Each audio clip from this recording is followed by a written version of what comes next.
Janasena BJP ప్రభుత్వం పనిచేస్తుందని రాష్ట్రాన్ని అభివృద్ధి పథంలోకి తీసుకువెళ్లే ప్రయత్నం ముఖ్యమంత్రి చంద్రబాబు చేస్తున్నారన్నారు మంత్రి మండపల్లి రాంప్రసాద్ రెడ్డి.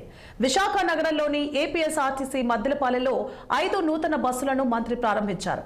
లక్షలాది ప్రజలను సురక్షితంగా గమ్యస్థానానికి చేరుస్తున్న ఆర్టీసీ కార్మికులను సంతోషపెట్టడం తమ బాధ్యత అని రాంప్రసాద్ రెడ్డి తెలిపారు.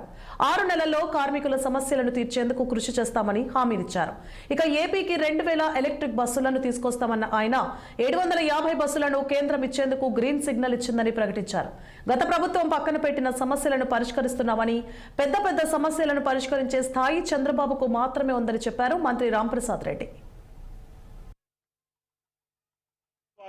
సూచకం దానిలో భాగంగానే గత బడ్జెట్లో గ్రీన్ ఎనర్జీ కింద కేంద్రం 700 బస్సులను రాష్ట్రానికి కేటాయించింది. మన ముఖ్యమంత్రి గారితో చర్చించిన తర్వాత ఆ 700కు ఇంకా 1300 బస్సులు కలిపి 2000 బస్సులను ఈ రాష్ట్ర రోడ్లపై తెచ్చేదానికి ఏపీఎస్ఆర్టీసీ రాష్ట్ర రవాణా సంస్థ ముందుకెళ్తుంది. దానిలో భాగంగానే ప్రతిరోజు ఈ మీడియాలో ఈ ఆర్టికల్స్ వస్తున్నాయి. తప్పకుండా 2000 బస్సులు రోడ్లపైకి వస్తే సుమారు 10,000 ఉద్యోగాల కల్పన కూడా జరుగుతుంది. అది మంచి శుభపరిణామం. ఎందుకంటే ఈరోజు కేవలం బస్సుకు డ్రైవరే కాదు, దానికి సంబంధించిన కొత్తగా ఎస్టాబ్లిష్ చేసే పవర్ హౌస్లు వస్తాయి. అక్కడ కార్మికులు ఇక్కడ కార్మికులు అందరూ కలిసి సుమారుగా 10,000 మంది కంటే లక్షలాది కుటుంబాలకు చేయూతివ్వడం. తెలంగాణ సీఎం రేవంత్ రెడ్డిని నిజామాబాద్ ఎంపీ ధర్మపురి అరవింద్